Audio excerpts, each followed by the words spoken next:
클릭해 주셔서 감사드려요. 구독, 좋아요 꼭 눌러주시고 행복한 하루 시작하세요. 그럼 오늘의 재미난 이야기 시작할게요. 때는 조선 세조 또는 명종 때의 일로 전해져 내려오고 있는 이야기이다. 방 안에서 잠시 자신의 신수를 점쳐보던 홍계관은 얼굴빛이 어두워졌다.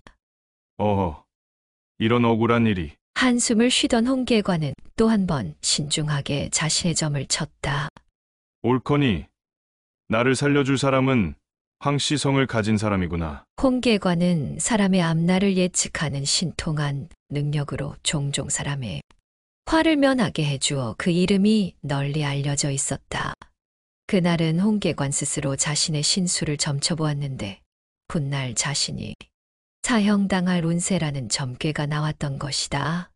황씨 중에 형조판서에 오를 만한 인물을 찾아봐야겠구나. 홍계관은 다음 날부터 황씨성을 가진 사람을 유심히 살피며 다녔다.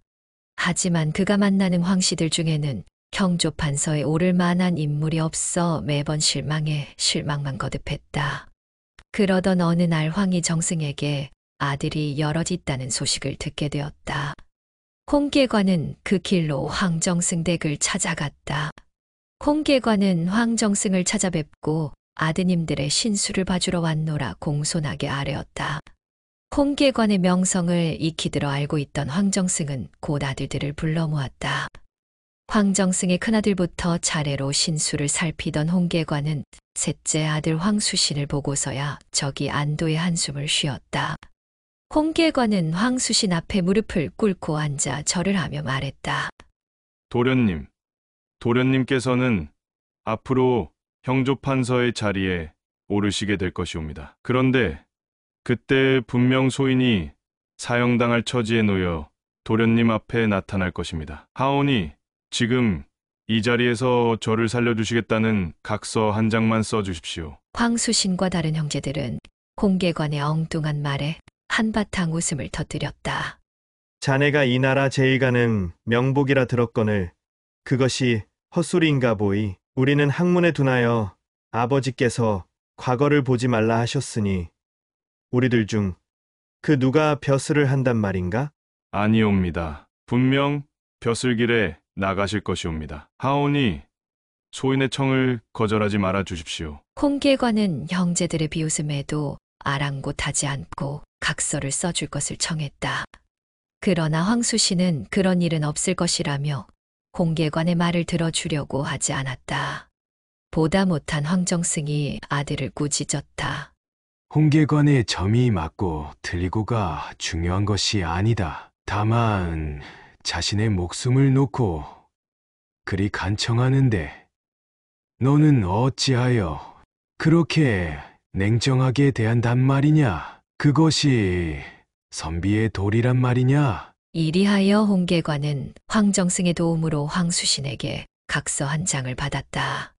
그로부터 몇 년의 세월이 흐른 후 홍계관의 소문은 대궐에까지 알려졌고 마침내 세조의 귀에까지 들어갔다. 세조는 원래 미신을 믿지 않을 뿐더러 무당이나 점쟁이를 콕세무민하는 자들이라 하여 경계했다. 그런 세조에게 홍계관의 존재가 달가울 리 없었다. 세조는 마침내 홍계관을 잡아들이라는 명을 내렸다. 임금 앞에 끌려온 홍계관은 무릎을 꿇고 엎드렸다.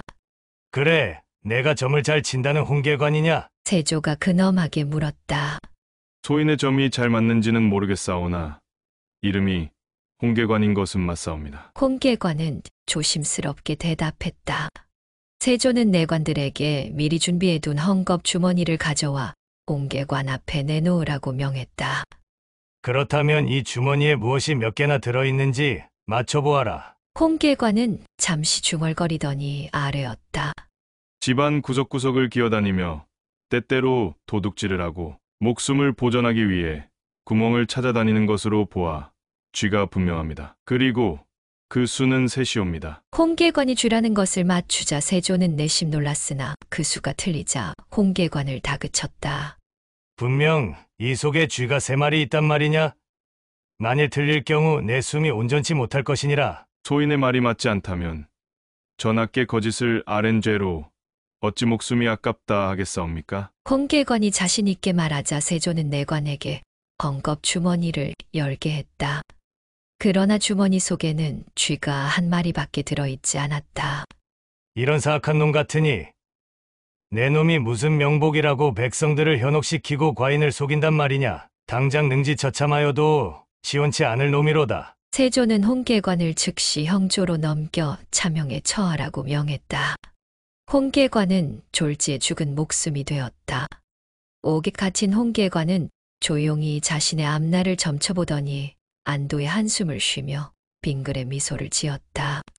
이윽고 형조 판서가 홍계관을 문초하기 위해 왔다. 홍계관은 주머니 속에 고이 간직해온 각서 한 장을 꺼냈다. 날이 전날의 약조를 기억하시겠는지요? 형조 판서는 느닷없는 각서에 의아했으나 곧 그것이 지난날 자신이 홍계관에게 써준 것임을 기억하고는 놀라지 않을 수 없었다. 홍계관을 문초하러 온 형조 판서는 다름 아닌 황수신이었던 것이다. 허허, 놀랍구려. 까마득히 잊고 있었거늘. 과연 명복은 명복이구려. 황수신은 그 길로 세조를 아련하고 지난날의 일을 아뢰었다.